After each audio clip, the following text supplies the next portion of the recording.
Hello and welcome to the Beauty Ritual Podcast, the podcast that covers all things age, beauty, and identity. In a world where the pressure to conform rises every day, this is your dose of perfection correction. I'm your host, Eva, and join me in welcoming astrologer and entrepreneur, Amanda Solosky.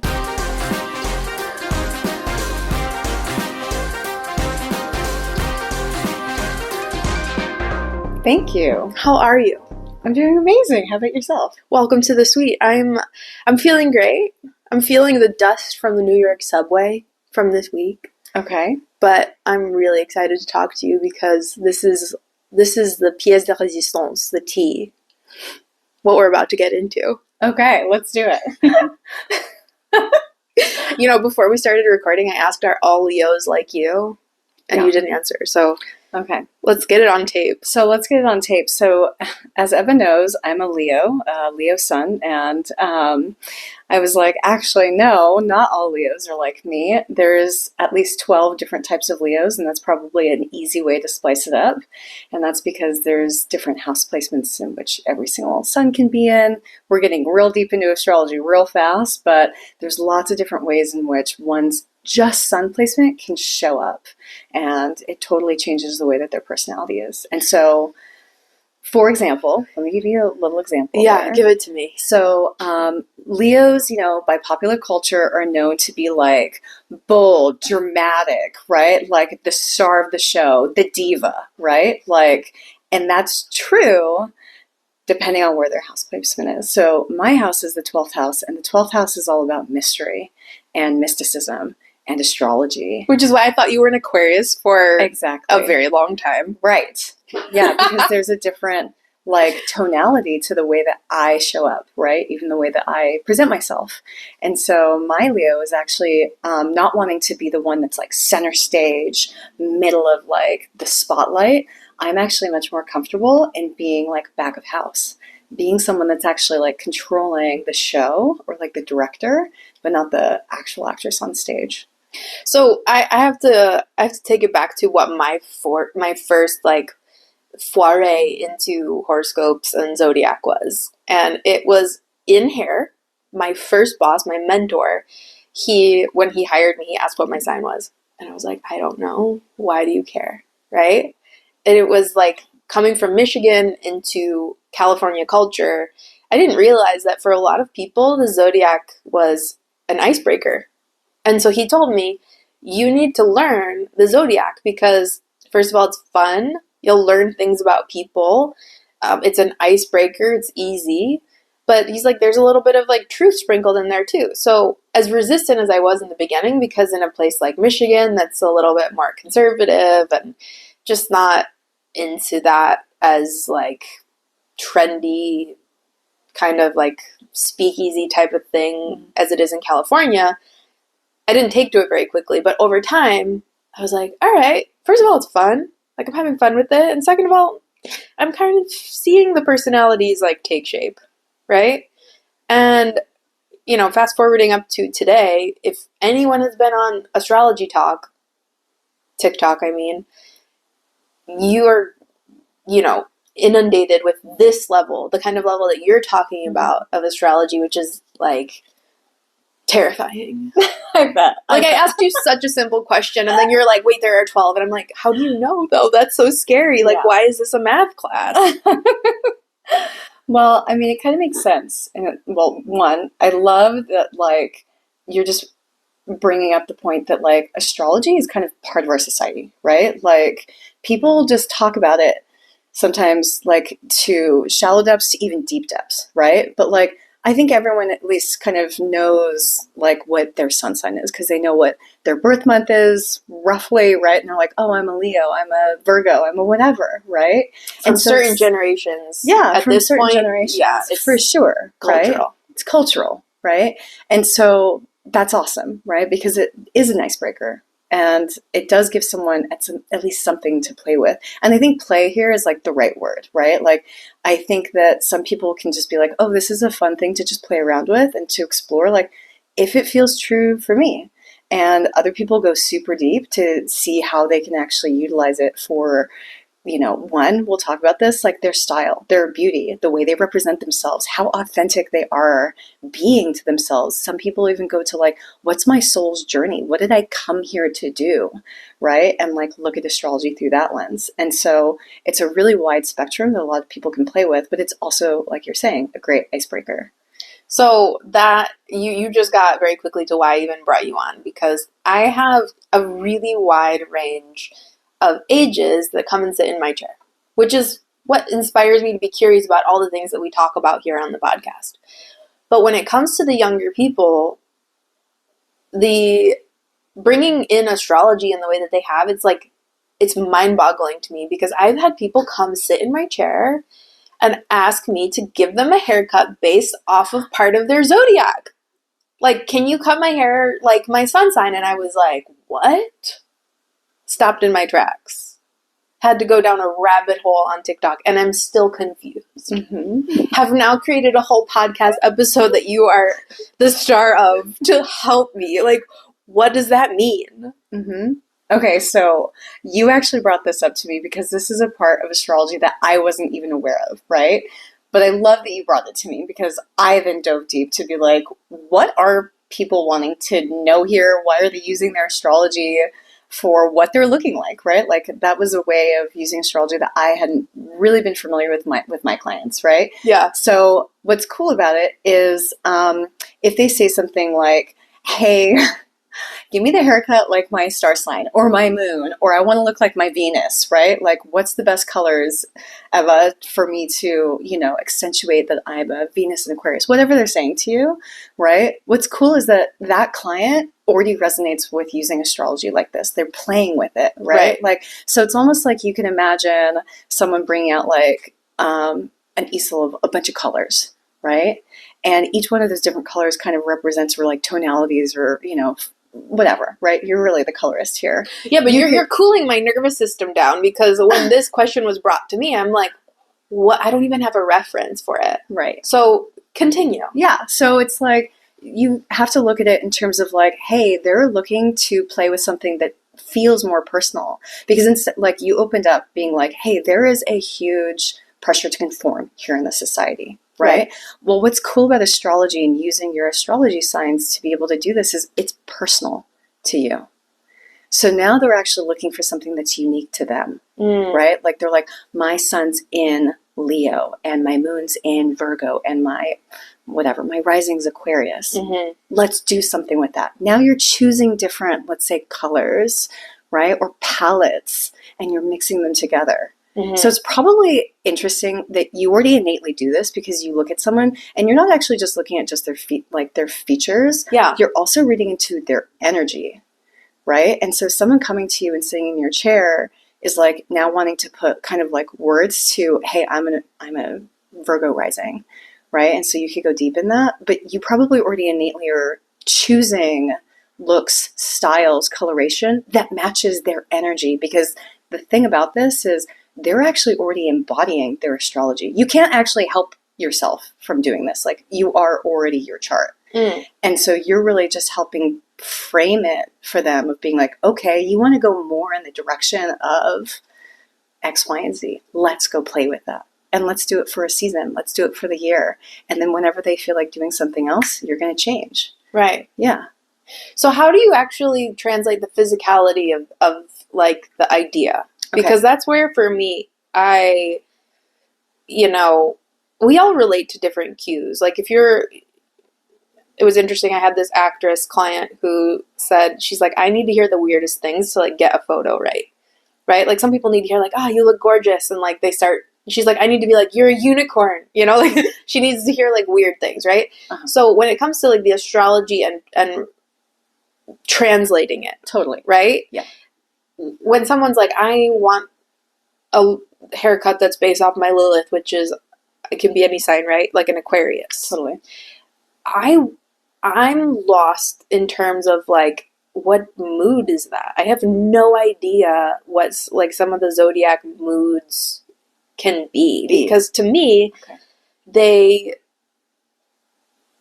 kind of give me this like stress in terms of like executing executing the mood, if that makes any sense. Mm. Right? Is it Mhm. light and airy? Is it like fiery and fun? Like, I don't quite Okay. know how someone shifts into like a style based off of a zodiac. Okay. So what we can do, just to make it simple, Yeah. right? Simplify it. So let's simplify it out, right? So every one of the 12 zodiac signs is associated with a specific element.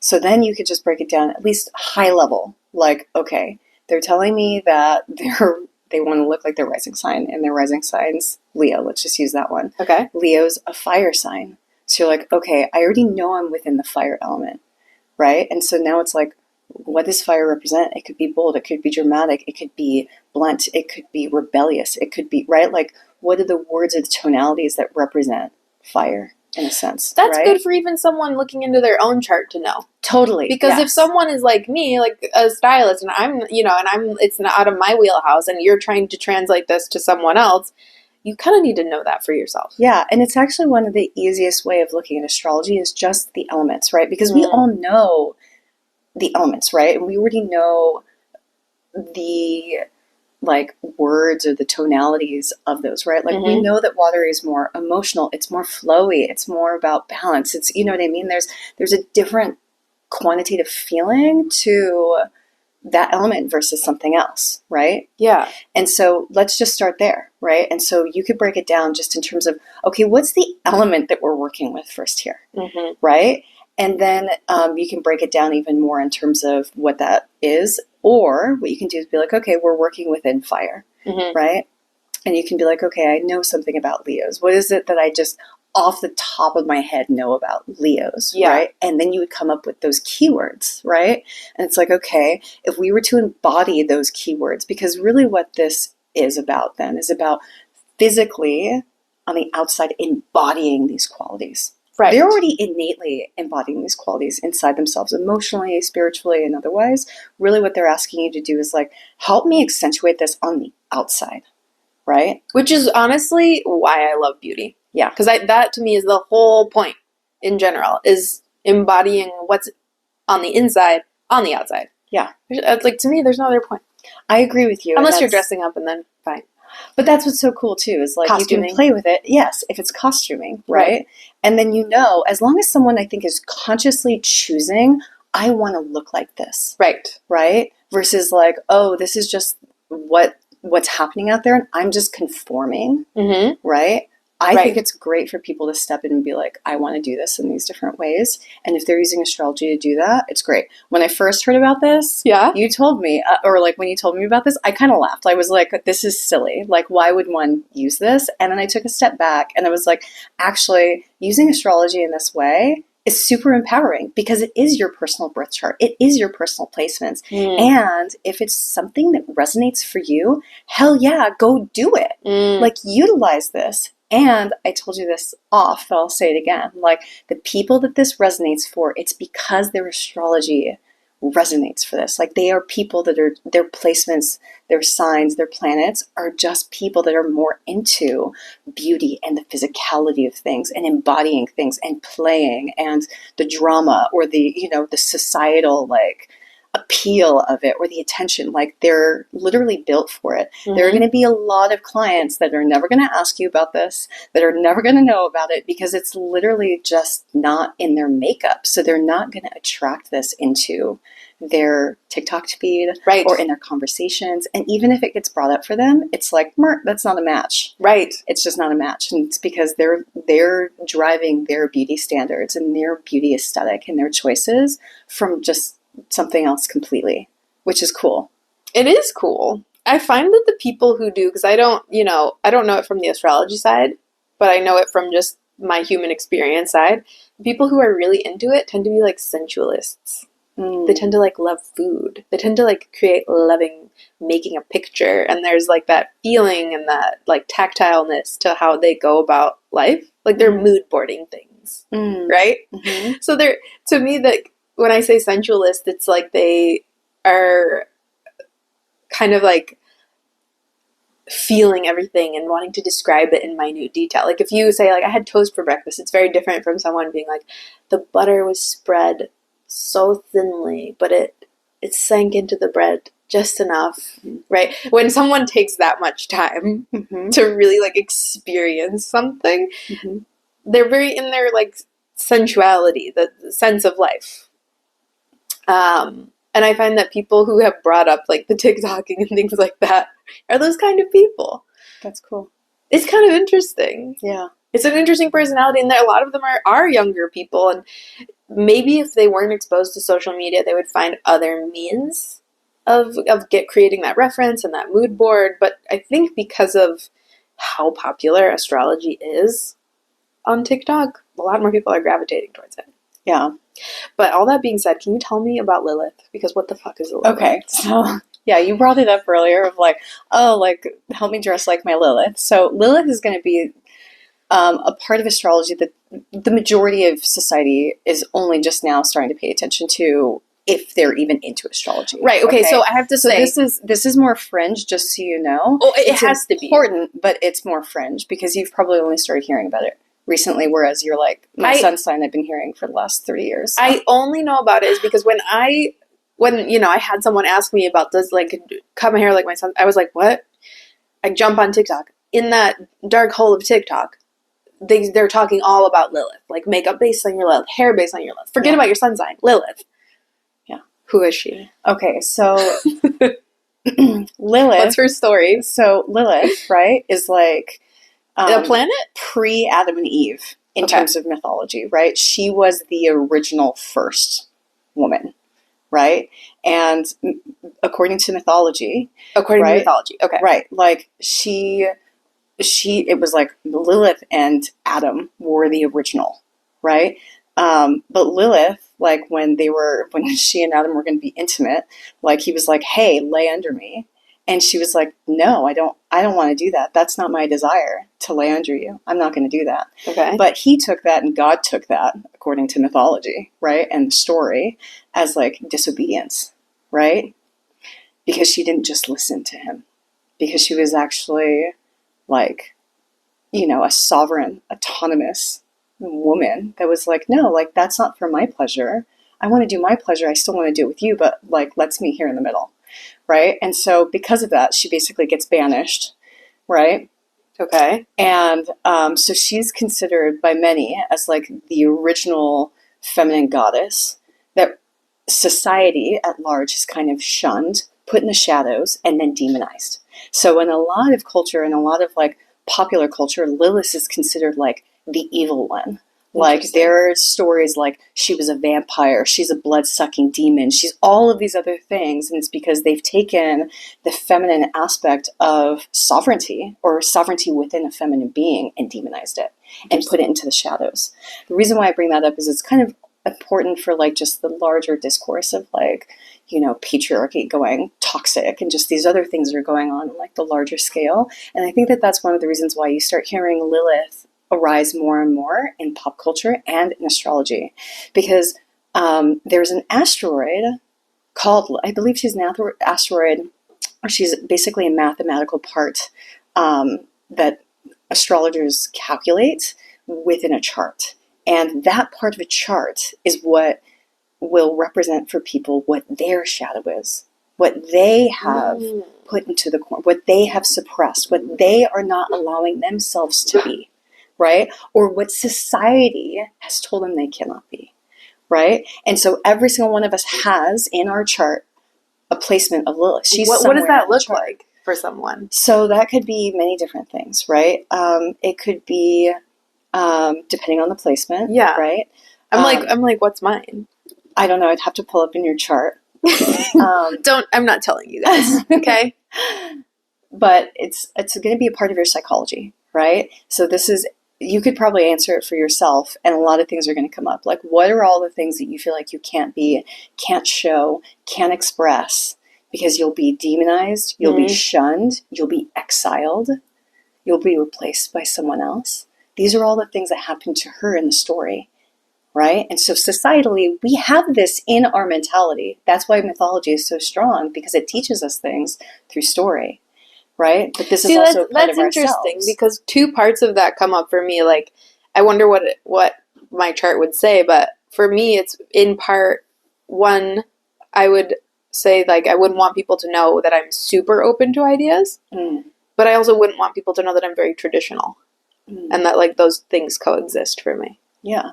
And those aren't scary things. Like, if you actually air them out, it's not a bad thing to be open. It's not a bad thing to be, like, traditional. Right. In some sense. Yeah. And so there's some piece of you that's like, oh, but if I do this, like, I somehow won't conform. I somehow won't be acceptable to society. Right. The fact that I hold these conflicting ideas. Yeah. And there could be even more. But each sign and each placement, and even in which house it sits, will state, in a sense, what the Lilith energy, what the shadow is. What is the repressed energy that wants to be embodied, that wants to be a part of you, that wants to be expressed, that you have to, in a sense, reclaim, remember within oneself, and then express externally. So when someone's coming to you and is like, I want to dress like my Lilith, I want to embody my Lilith, they're basically saying to you, I want to step into my shadow.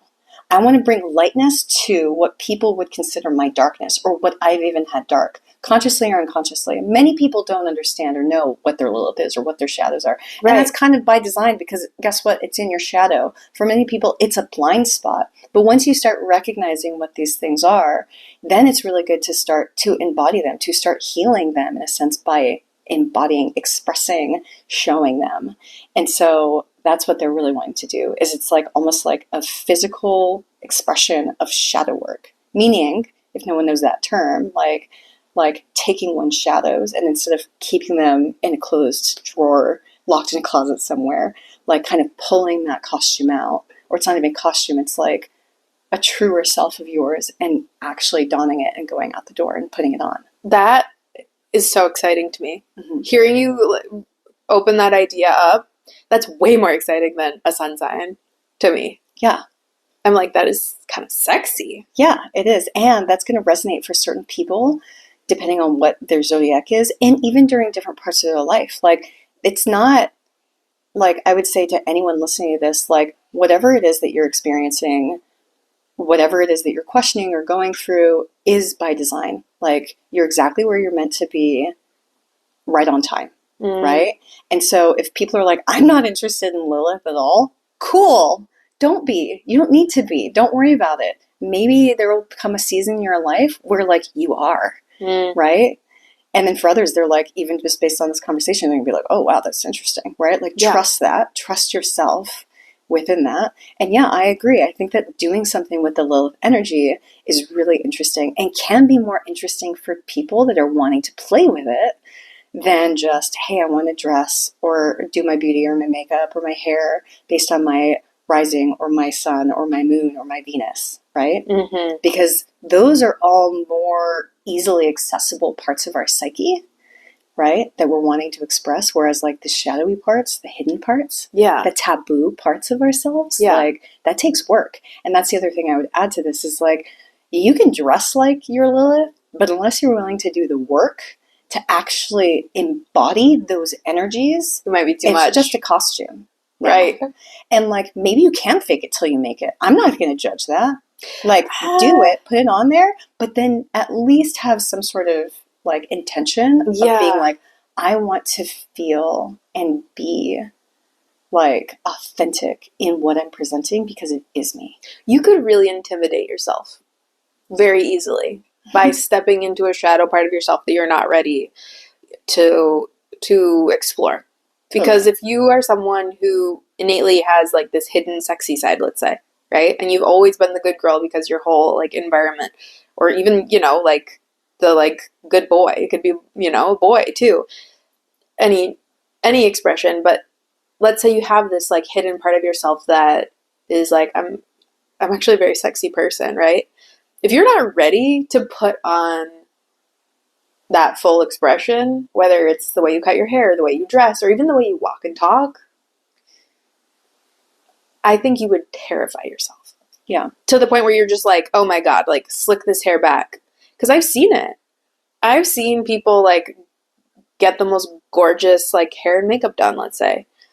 Or they're, like, in the most fabulous suit and they can't fill it out. They get so freaked out they need to go back to whatever their baseline was. Right. Totally. Because it's a little too far outside of their comfort zone. Right? Like, right. And so I would say, I would encourage those people to play with it then. So I'm like, okay, then dress like your Lilith, embody these qualities in safer spaces for you. It doesn't mean you have to go out to all of society in this I love way, that. Yeah. right? I think like, that's the first, that's a baby great steps step. out there, Mhm. right? Yeah. Like, go to a small party. Or you know what? The best way to do this, in my personal opinion and experience, is like, do this when you travel. Because one, ain't no one know who you are. Two, you can show up however you want to. And you can play with it. Like, you can use it as just an experiment with oneself. And be like, you know what?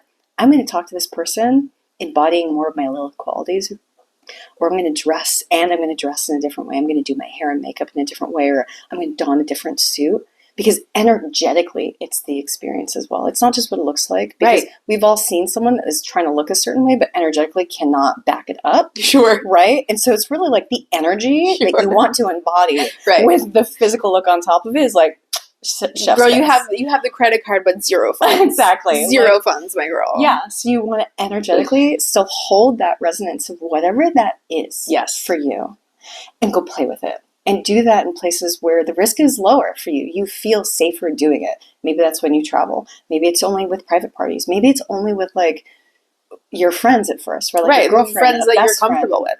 Exactly. And then you expand out from that. And I think one of the biggest reasons to do that is because in the end you will get a truer expression of who you are. Because if you start full throttle and you're not quite ready, or if you put yourself in situations that are not as like friendly or safe for you, there's more chances that that part of you gets weaponized, and it's just not as well rounded and integrated, where it's like, now everybody views you as this sexy person and you feel like you have to play into it. And it's like, no, you want it to be loose. You want it to be natural. And so giving yourself those safe spaces to explore it and like really open it up allows you to be all of yourself. Totally. So you don't get compartmentalized. That's really important. I agree. And I think that you just brought up a really good point with that, which is none of us, I think, want to be any one thing. Right? Like, and so when people are like, I want to dress like my star sign, my sun, my rising, my MC, whatever it is, that's great. And you should lean into that. But like, do you want to be locked into that look or style for the rest of your life? Because guess what? Your rising sign doesn't change. Your Venus doesn't change. Your sun sign doesn't change. Like, these things are static in a chart. And yet people are evolving all the time. Right? And so like, playing with all of these different energies at any one time, I think, is what I would encourage people to do. So like, you know what? Try out your star sign. Just try out your sun sign. Try out your Lilith. Like, play with it, because all you're doing is like loving more parts of yourself. You're just exploring, you're being curious, and you're seeing what resonates for you and in what time of your life and in what season of your life. And if it's literally like fall or winter, because you may not want the same look all the time, right? And like, again, each person's chart is very unique to them.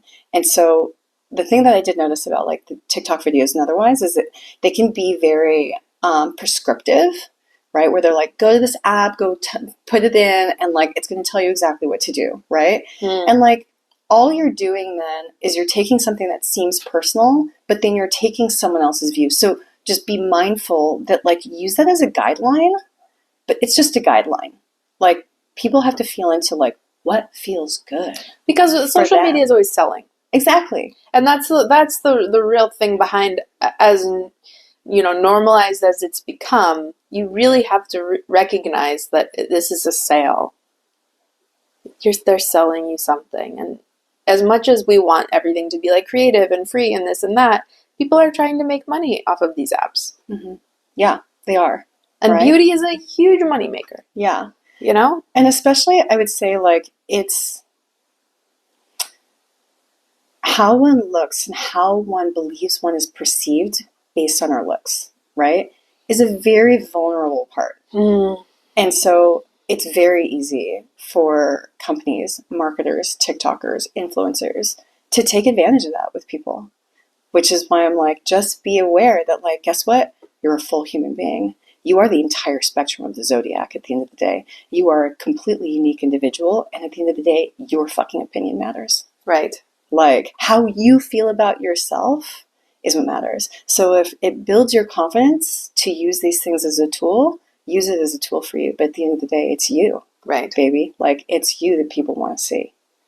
Like, I love this. I love that it's like where this conversation is going, because it really is what I hope for people to understand. And I think it's what allows you to live your life fully, because you're not going to feel the way that you feel at 20 when you're 50.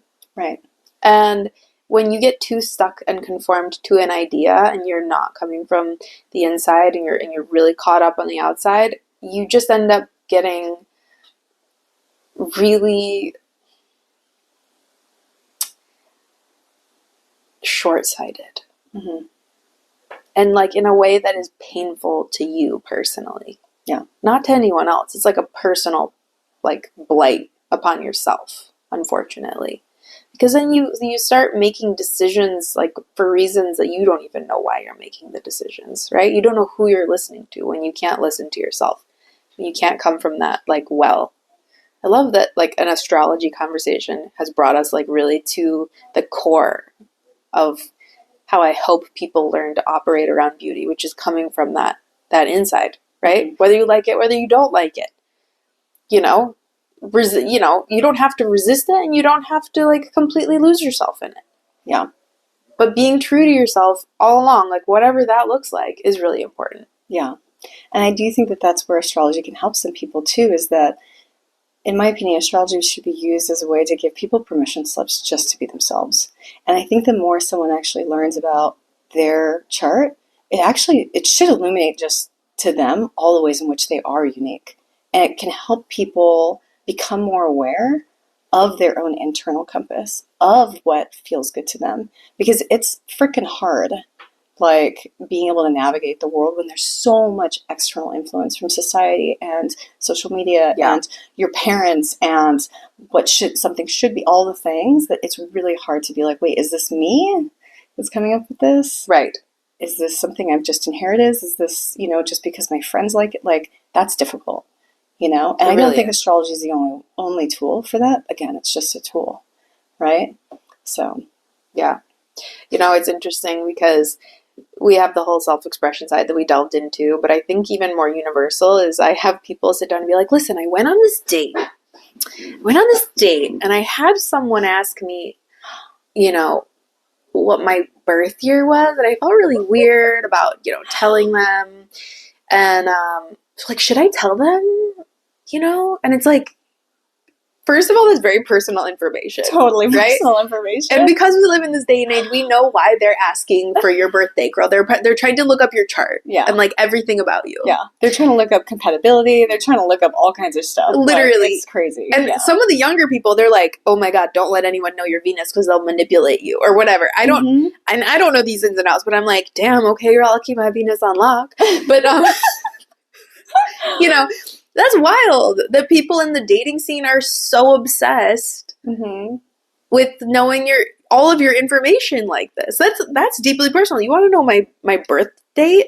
Like my year? What? I know. Yeah, it's like, it used to be like, wait, that's just sensitive information because it's like personal, like PII, right? Yeah. Like just literally the date and the time, right? Yes. And now it's like, oh wait, no, now it made it even more personal because there's so many apps out there that can be like, this is what this person likes and they dislike, and they're going through this transit right now, and that means the X, Y, and Z. And then there's some apps that will like look at compatibility between the two of you to be like, how, like, and a ranking in a sense of like your compatibility.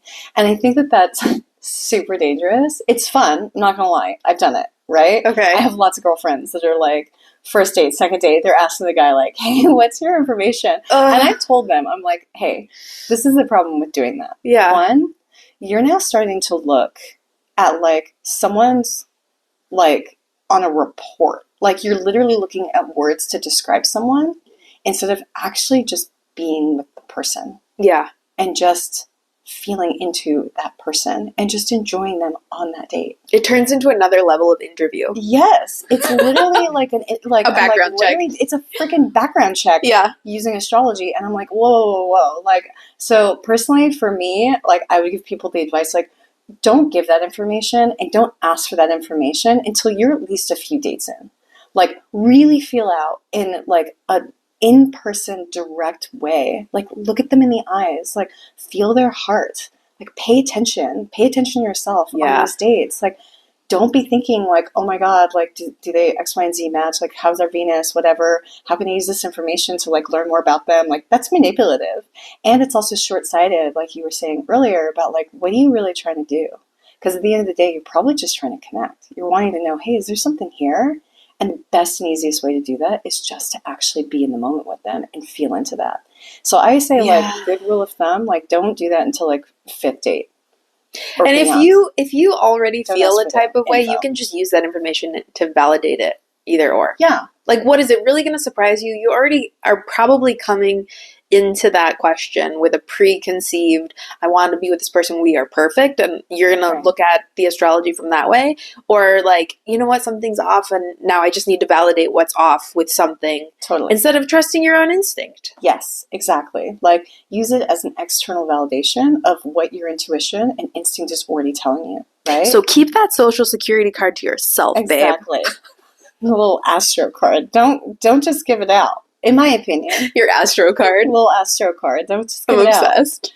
You know? And like, I keep mine right next to my passport. There are some people that like legit like next to my against people. Next to my TSA pre-check, I have my astro card. Yeah. Next to my clear. And I'll also add that if someone actually uses this for good, right? Because they're actually just wanting to be more compassionate. Like, what's cool about astrology, you start realizing like everyone is actually super special and different. And so when you look at someone's astrology through these different apps, then like look at it in a way to appreciate who the person is and how they're unique and how they're different than you are, instead of just compatibility. Instead of just like, do I like this? Do I not? Like, why don't you just look at them as like, oh my God, like I didn't know that they would possibly have this love for X, Y, and Z, right? Like, go to it in a place of curiosity and awe and wonderment that you get to understand something very deep about a human being from those charts potentially, right? And not just like, do I like this? Do I not? That's very surface. That's very level one. Right. Like, graduate up. I'm ready to graduate. I was just thinking about myself. Amanda, thank you so much for coming on the show today. This was such a pleasure. Yeah. I feel like I could have you on for future episodes because the questions, I mean, I feel like they're endless. And I also feel like in this world of social media that we live in, astrology is not going away. It's probably going to stick around and it's going to have tons of variation. And, you know, I see that there's a connection with like beauty and self-expression that's probably going to keep growing. I agree. And who knows what the youth are up to? I don't know. But they'll let me know. They will. So where can we find you on the internet if people want to, you know, reach out to you? We didn't even get to talk about your human design. Maybe in the future we'll talk about that. Ooh, that would be a great session because I think that that's actually one of the good ways that people can start tuning into like their inner compass for like what resonates for people. Like, that's black and white. Astrology is much more of like an art. Yeah. Like human design is more of a science. It's direct. Okay, we'll get into the science on the next episode. So where to find me? On Instagram, my handle is Jedi Solo Sky. So someone can look me up in that way. And I do sessions and I just like chatting about these things and all the things. So fantastic. Yeah. An absolute pleasure. Thank you. Thank you for listening to this episode of the Beauty Ritual Podcast. It is always a pleasure to bring you interesting things and takes on beauty, on aging, and on identity. You can find this podcast on Spotify, live recorded on YouTube, and, you know, on the dark web, as we always are. Love you and can't wait to see you next time. Mwah.